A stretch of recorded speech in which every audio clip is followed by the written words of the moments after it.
Kai duniya, ana abun mamaki. Me kuma ya faru?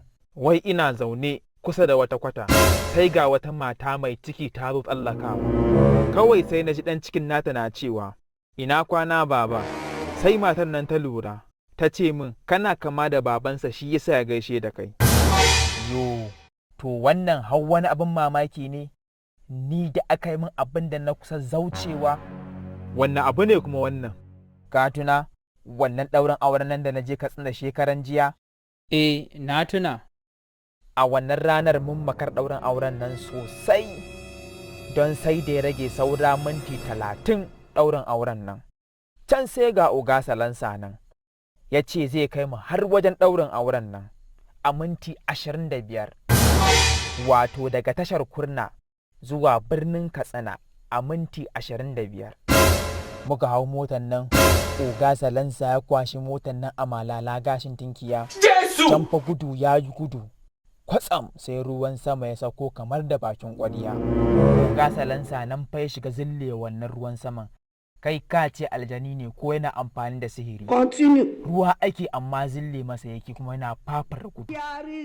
To in takaice maka, gudu ya yi gudu. Kwatsam sai muka wuce ruwan saman nan. Ita ma iskan nan muka wuce ta.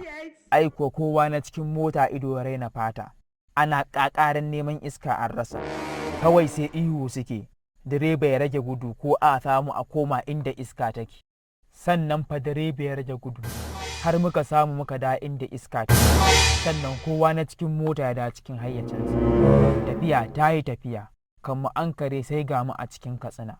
Mun yi sauri sosai, minti 25 daga tashar Kurna zuwa Katsina. Kowa ya ji daɗi sosai, mun zo akan lokaci. Kafin mu ƙarasa wurin ɗaurin auren, man motar mu ya ƙara. Direba ya lallaba motar nan ya ƙarasa da mu gidan mai. Ana tambayar direba kuɗin mai shiru kake ji. Na nawa za a zuba shiru kake ji.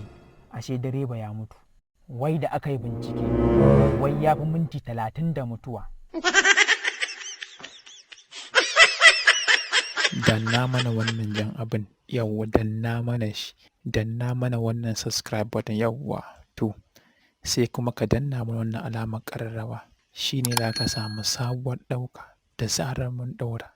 Yawwa ko kai fa, godiya muke sosai don da ku muke alfahari.